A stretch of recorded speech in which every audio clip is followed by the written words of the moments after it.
Shout out Big Steve. What's up? What's up? Big Brain MMA, KSW 101. We're going to try and make some money on the regionals since there is no UFC, and that's fine because really good KSW card, really good Octagon card next week, really good Rising card, so why not? Why not? Odds have been out for quite a bit, especially on Bet365, and now they're in Unibet and whatnot, but yeah, we'll get into it.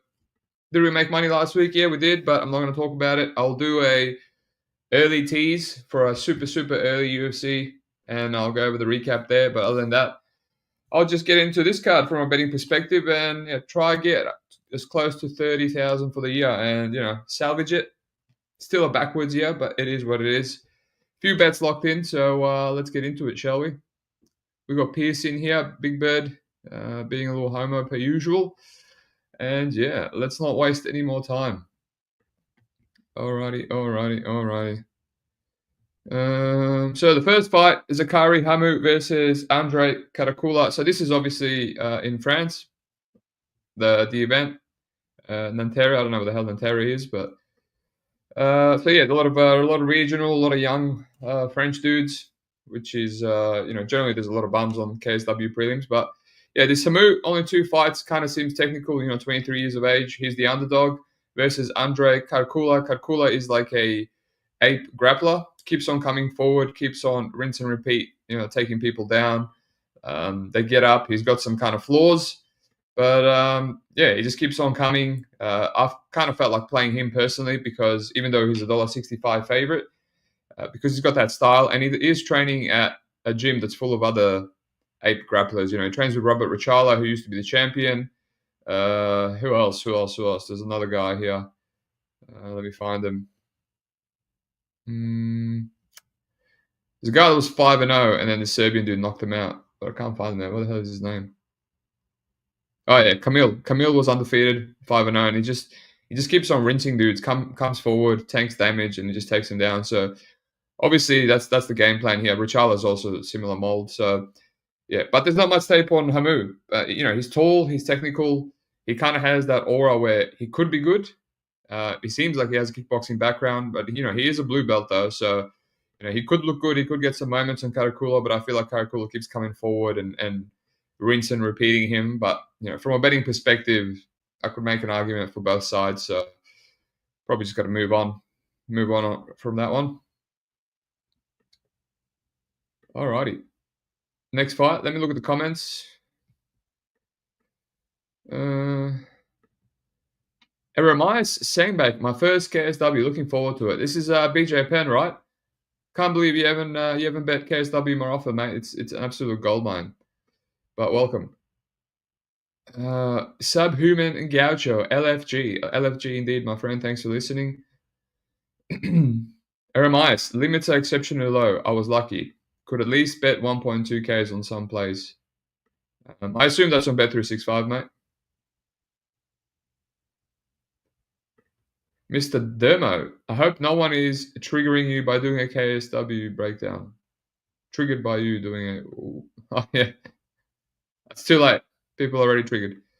BJ Penn, yes. I'm getting my boy BJ into regionals. Hey, BJ, are you going behind my back in like, I didn't see you in Dogfather's Discord or anything. Where does BJ hang out? Someone tell me. All right. Amaury Wako versus Maciej Rebacz. So there's another French guy making his debut. This guy's a little bit better. Amaury, he was a $1.62 favorite, $1.65. I have played him. I've played him for 3.5 units. I'll explain why. So generally, Amaury, he's a welterweight. He's kind of looks like Jalen Turner, as a few have mentioned. 6 foot tall, and it's funny. He's a welterweight at 6 foot, and he looks kind of tall and lanky. But Jalen is 6'1" or 2, whatever it is, and he's a lightweight. It's crazy. But yeah, he's also had some fights at middleweight. He hasn't even looked undersized there, so he's kind of like this physical guy. I'm pretty sure he's a black belt in judo, southpaw.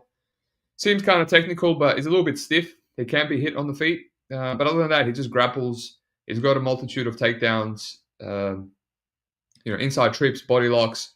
He gets to mount quite quickly.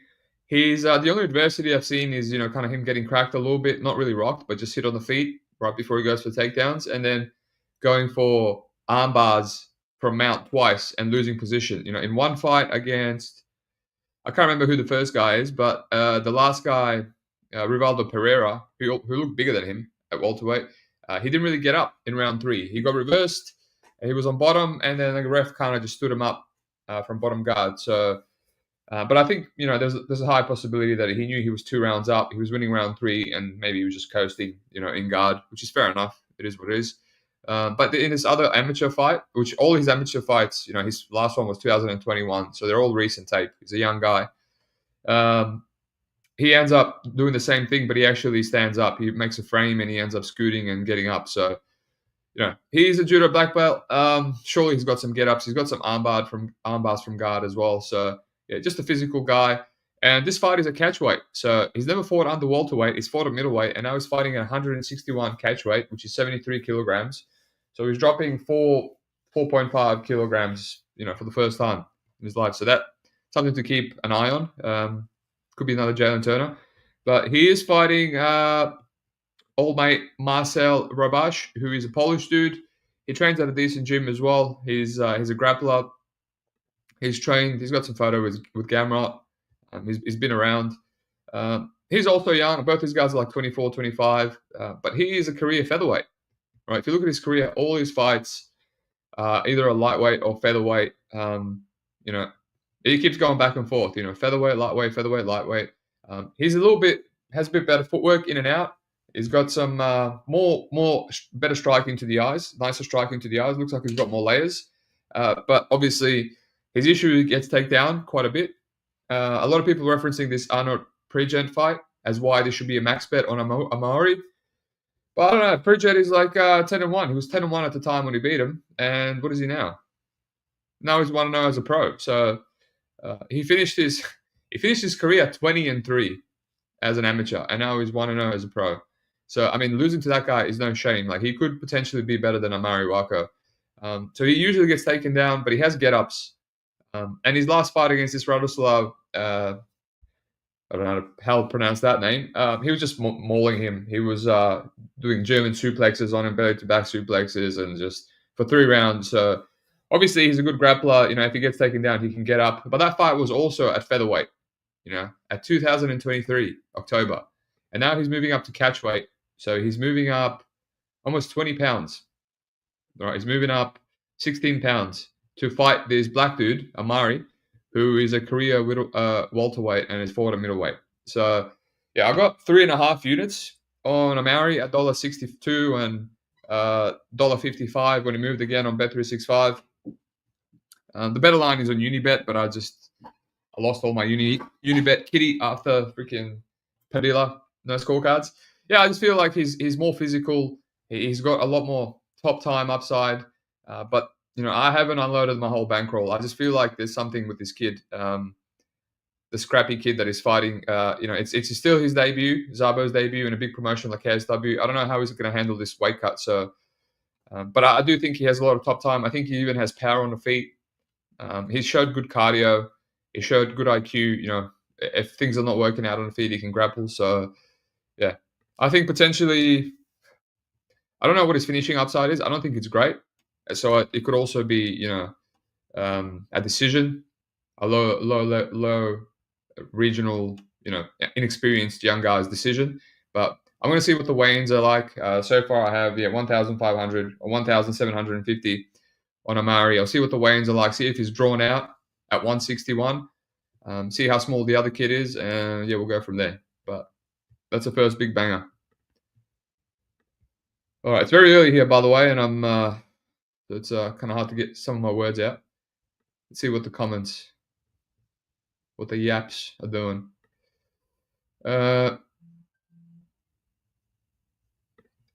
Keep contact with everyone. Dogfather, however, not been invited to the Discord. Ouch. Fair enough. All right, Fabian Xabidi versus Nacim Belhouachi. So 2 French regional dudes going at it, I guess.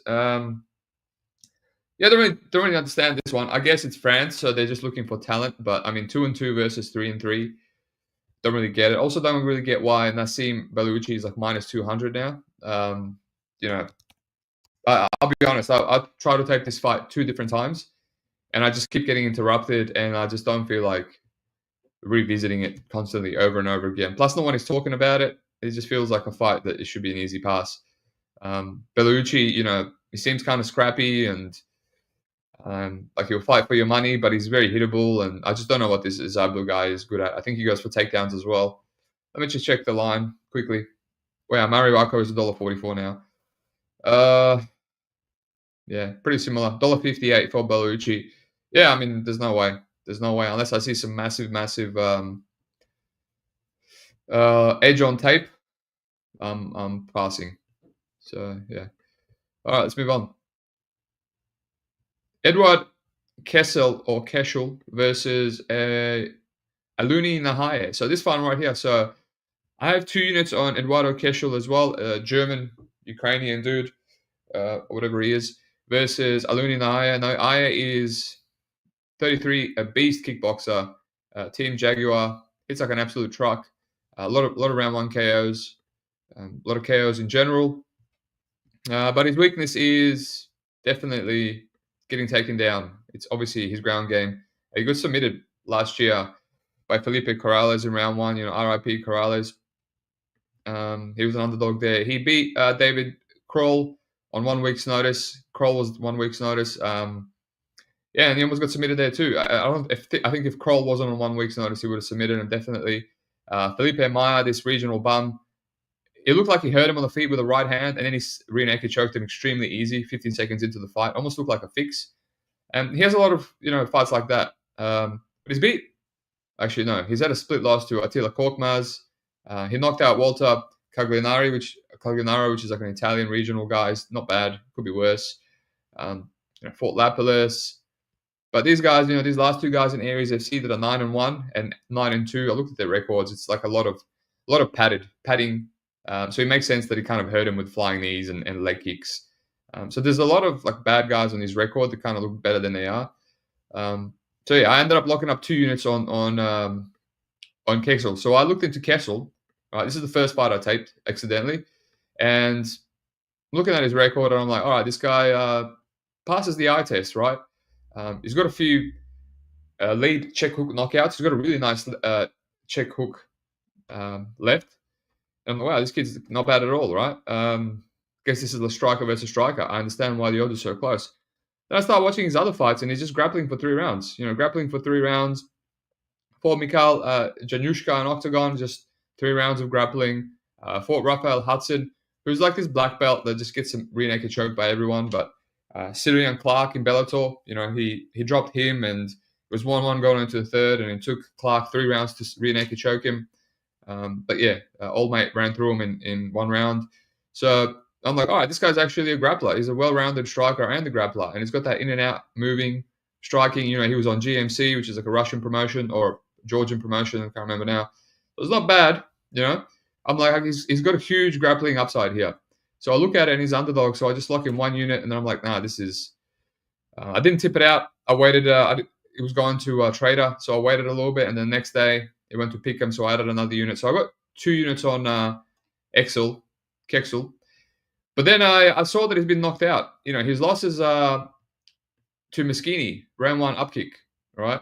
And then Alexander Loof cracks, right? It's fair enough, and he's quite a high-level regional guy. And which one of the boys from the Discord, we went through it, and we kind of found the clips. So the Alexander Loof KO is on Loof's highlight video on Instagram, right? They're wearing their IMF outfits. Loof is in the red. Kexel is in the blue, and it just sparks him with 1 right hook, falls down. It looks like he's out cold. And then against Adam Moschini, that's in the Discord. It's on YouTube. You can find it. I don't know what you just got. Moschini and then some Arab writing. He's just on top of him, and he gets upkicked, and again goes out stiff. So this kid might be chinny. There's literally no other instances of his chin getting cracked in all his other wins. He's either running through him with a left hook, or he's just kind of taking him down and grappling him. So now there's that extreme volatility potential. What if this Nahaye guy is really live to crack him and knock him out, but Kexel is also allowed to take him down, rear naked choke him, and potentially crack him and knock him out. All right, but I wouldn't want him to do that. I would want him to instantly go for takedowns. So yeah, I should potentially I can give Kexel 60% because of the grappling upside, and he's younger and he's not one dimensional. But it could look like an awful bet. It can look like an awful bet just because he can instantly get sparked. But at the same token, he can instantly beat Nahaye. So I guess Pickham makes sense in terms of volatility. But, with the age, with potential and, grappling multiple paths, I think I have to give Kexel the favorite upside. And a lot of these lines have moved today on Bet365. Kexel is now $1.58. That's wild. That's quite wild. Yeah, I don't know if I'll be playing it now, but yeah. Kexel 2 units, $1,000, but we'll see how we go. Alrighty.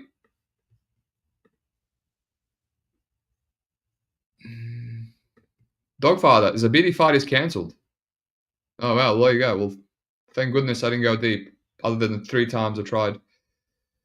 Eremias, Wako, Kexel, Jembiev, Mekis. That's where the lines are going. I agree with you with Wako, Kexel. Jembiev, I guess I have to agree with too on Merkst. No, I can't pronounce his names. They're horrible today. We'll talk about that guy soon enough. Money line. Did you see the KO loss of Miskini? Yes, I just addressed that. Chin could be an issue. Upkick was not suspect. Loof, I haven't seen 2 KOs though. Yeah, 2 KOs in round 1, and he's out cold both times, doing fencing responses. So that has to be taken into consideration. Like, there's people that get dropped out there, they get hurt, they have bad defense, but going out cold on multiple occasions, just there's where there's smoke, there's fire. There's got to be something there. You said the upkick was not suspect. I still think that's suspect. It was a heel to the chin, but we've seen Lerone Murphy eat a brutal heel to the chin from Edson Barbosa, and he kind of dropped, slumped, and he recovered and ended up winning the rest of the rounds in a 5-rounder, right? So there's levels to the chin. All right, Ramzan Jembiev versus El Nahaj and Ndiaye. Another line that's moved a bit. Ramzan was like $1.40, then $1.35. I'm just seeing today that it's $1.25. Obviously, people are parlaying it. Makes sense. I didn't get a chance. I probably should have just parlayed him without tape. He's got a lot of aura about him, Jembiev, and he's young. He passes the eye test. He's like explosive and good grappler. Slamming guys. He's got good back takes and rear naked chokes. He's knocked out a guy with a head kick in his KSW debut. Submitted the other guy on short notice, but he's lost the decision before 2018. Obviously, he was very young. It was 19 years of age, but he pulled an epic stunt against Isaiah Ramos. Right, he took that fight on a couple days' notice. Isaiah Ramos, upper weight class, the catchweight, and he armbarred Ramzan from guard. Right, I remember having the under there, very generous under. I think it was Pickham. I would love totals on Bet365 just one more time before I probably will lose my Bet365 after betting KSW Octagon Horizon. So I would like to go out with a bang and bet some unders. But that was a stunt by Ramzan. But Ndiaye, I don't think Ndiaye has any finish potential. Like this guy, he's a grappler by trade. I faded him big against Cullen. I'm like, who the hell is this bum? I was watching his fights. There was such a bad look on the French regional scene. And then I faded him against Shelley. Shelley was like a underdog there somehow. And then I think I also faded him against Varela. And then he beat Varela in Cage Warriors as a dog. And then he beat Nicola Bibel in KSW via split. So he's got some mean potential. He's beating guys that he shouldn't beat. Like Varela just went for 50,000 guillotines and he gassed himself out and lost. And Bibel kind of kept grappling him and getting his back, but then he got reversed and he ended up losing a split. So should he be able to do that to Jembiev? He really shouldn't, man. Like, if Ramzan loses to him via some meme, then he's really dropped the ball and he should really be deposited in rubbish bin. But yeah, Ramzan should win. I get the parlay pieces. All right, Alex Lohore versus Artur Szczepaniak. Through a few cancelled fights for old mate Szczepaniak. He's had Petrino and then someone else before that. So now they're selling Alex Lohore. Alex Lohore, mainstay in Octagon. He's even fought in Cage Warriors before that. And, now he's in KSW, so good on him. Hopefully they pay him well. He's a bit shitty. I think he was the next champion in Octagon as well. He's fought at middleweight and welterweight. He has a couple of wins at Brave, both by knockout. He was not. Yeah, I think he was a big underdog against Marcin Bandel. And then he was a huge favorite against Jivko Stoimov, who both fought. That's a opponent of Artur as well, who we spoke about soon enough. Huge favorite there, and he had a bit of adversity and eventually beat him. Jivko is like a massive, massive glass cannon. He comes forward, he swings, and he either knocks you out or he gets knocked out. He's extremely chinny. So he kind of dropped Alex, took him down a bunch, and then Alex knocked him out. He knocked out Bandel, who's always chinny. He got knocked out by Suda before that, and Cosma laid on him in Octagon. So those are his last two losses. That loss against Sudu aging well. Sudu is now the Octagon champion. Ran through Kike Brito as well. But yeah, I mean, he's seen this matchup a lot. Artur Szczepaniak is on all the roids. He will try to grapple. And, Alex Lahore's been grappled by, Dalby, by Vamola, by Leandro Silva, by Kinsul, by Kristofic, who he beat, David Cosma. So I kind of agree with the line. I think Szczepaniak should be the slight favorite, just due to age, trajectory. Alex Lahore is 35 years old. Both these guys are chinny. And, I will say Artur Szczepaniak was a decent size favorite against Flaminis in Flaminis' debut. And he got killed with a straight elbow. Minus 250 favorite, right? So I think that's why this line is not super, super juiced. Right. After that, he beat Christian Kozlowski, who's massively chinny. He's like a striker that's washed and chinny. But hey, this is a volatile fight, man. Like a lot of these KSW guys, these apes, chinny apes, it's volatile. They can kill you, they can get killed. So I'm tossing up. I think Lahore can crack him in round 1, 2, or 3. I think Artur can just rinse and repeat, take him down in 1, 2, or 3. But then, if Lahore gets up, he can eat a knockout. I think Artur can knock him out because Lahore is now, 35 and he's had a bunch of knockouts in his career, knockout losses. Man. Volatile fight. I feel like it's kind of accurate. $1.65. Let's see if it's moved, actually, because everything else has been moving. Now, this is one that's pretty much stayed the same. So, but maybe. I'll see. Maybe I can lock something in. Alrighty. Mohammed, all I have right now is Kexel plus 100. Nice. What's up, Mohammed? Alrighty. Romain Debienne versus Mickael Lebout. Another line that's kind of moved. Lebout was a slight underdog this whole time, and now it's pick'em on Bet365.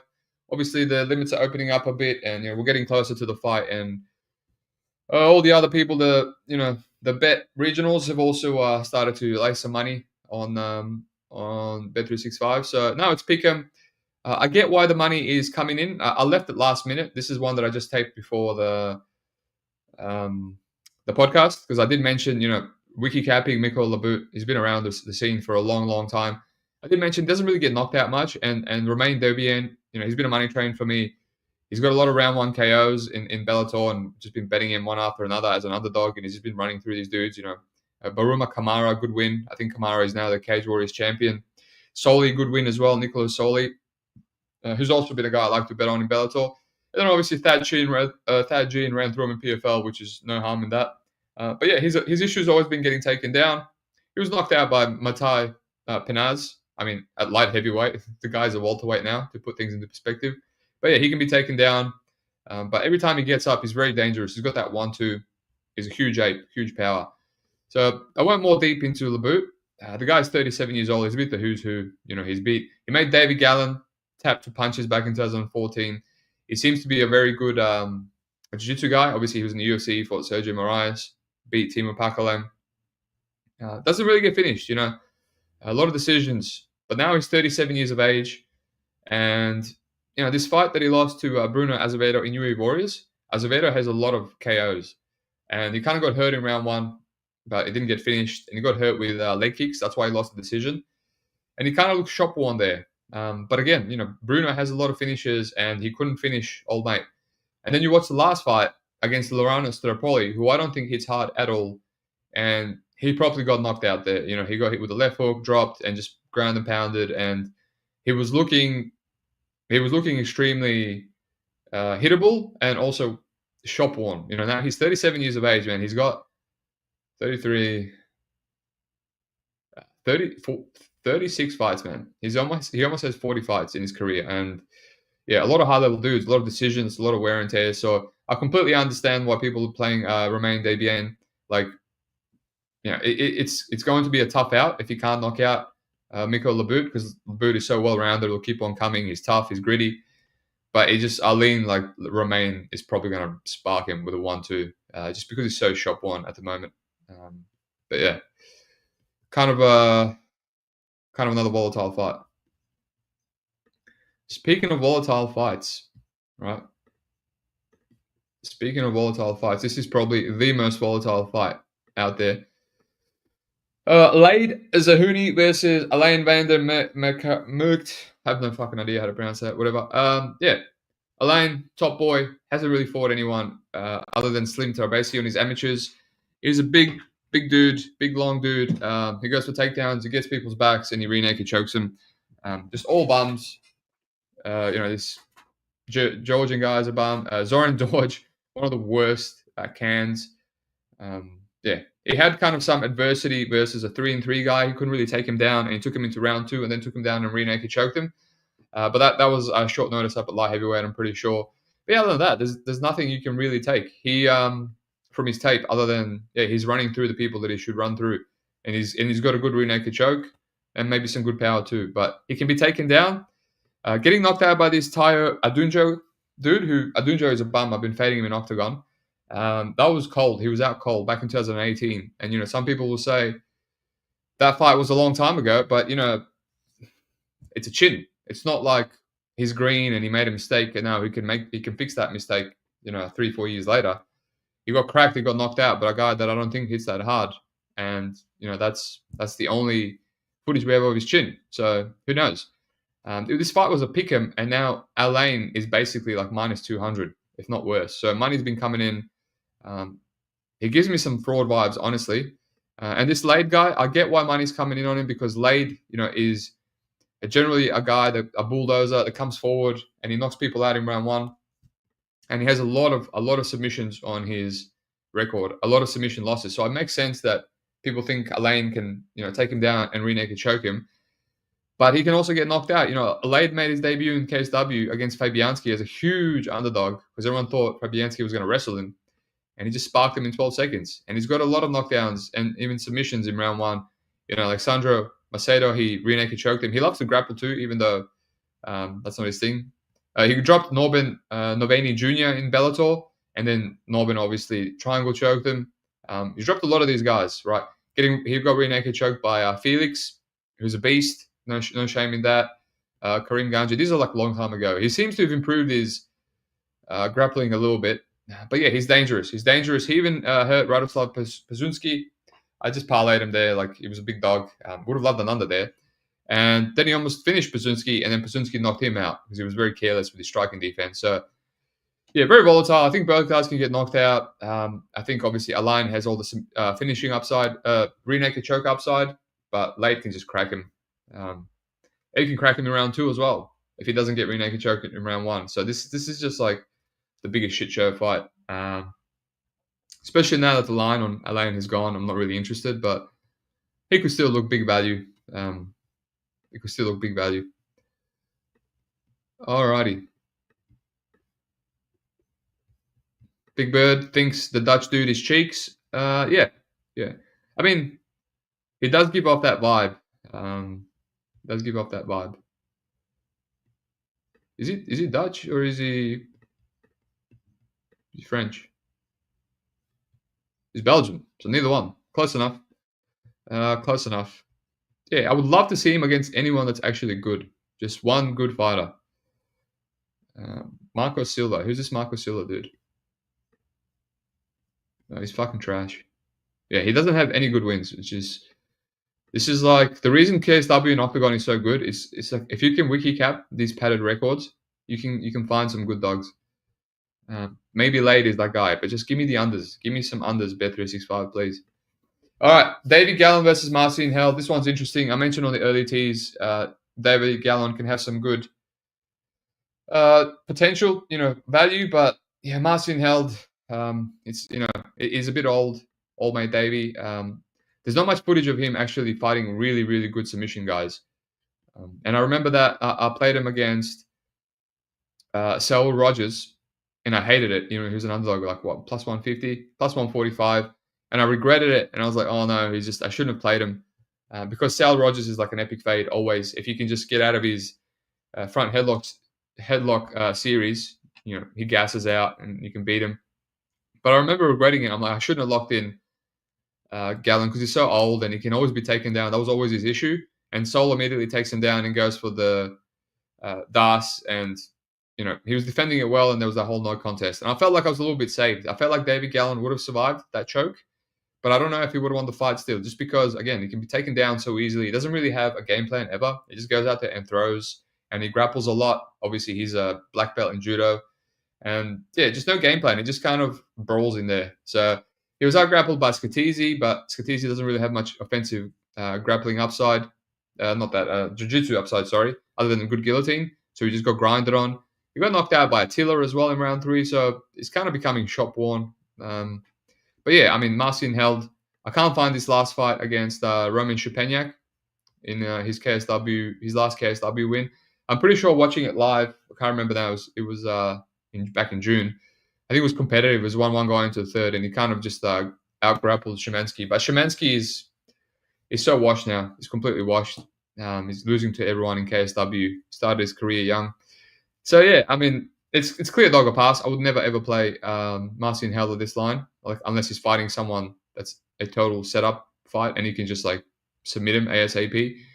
But he even made a meter out of the miles prize fight in PFL. Got a guillotine in round 2. So, yeah, dog or pass is just, can you will yourself to bet on a 35-year-old David Gallon who doesn't have good takedown defense, and his path is kind of just to out-scramble and survive or out-hustle Marcin Held. Maybe even crack him. Maybe you can knock him out.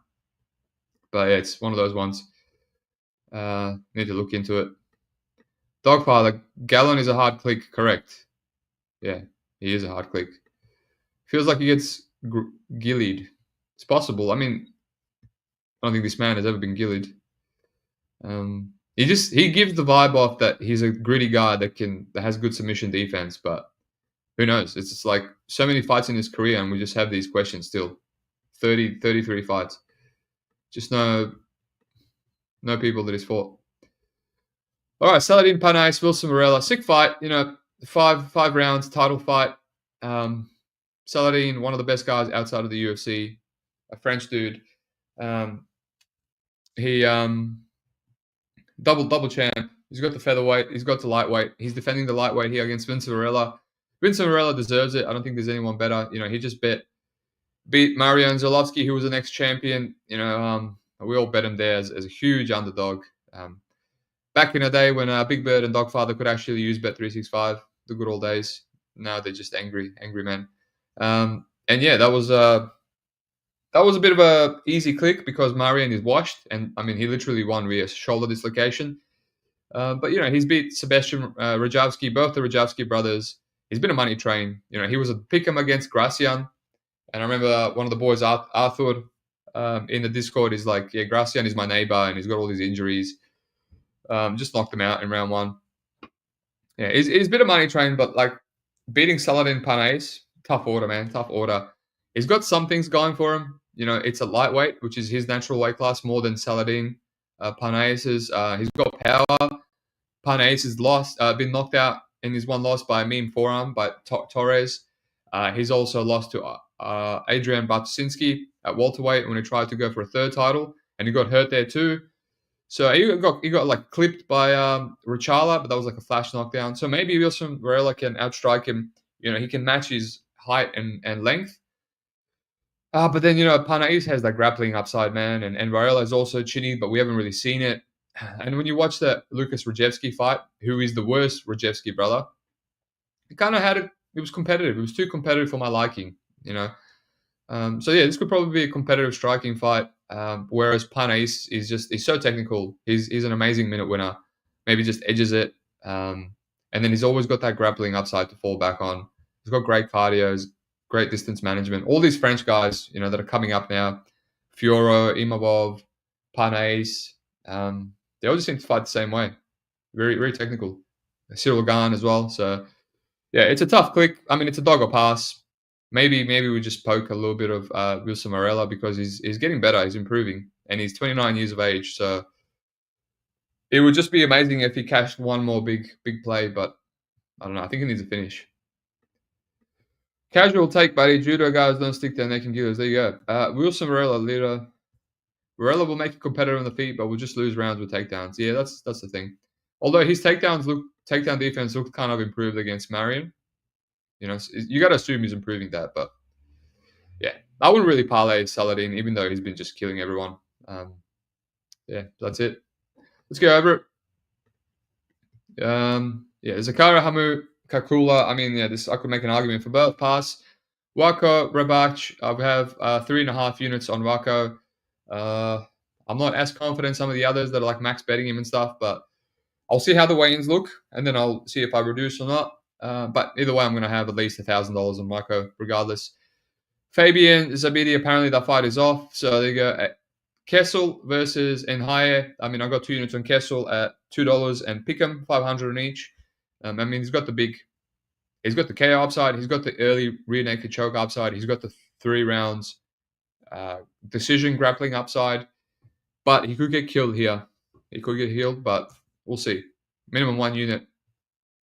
It could be chinny. Ramzan should win. Lahore, Arthur. This one is it seems accurate to me. Either guy can die. Arthur has multiple paths. Romain, Debienne. I think this is going to have to be my third play. Lebout just looks really, really shop worn. Yeah, I'm going to revisit some Debienne tape, even though they're all really, really early finishes.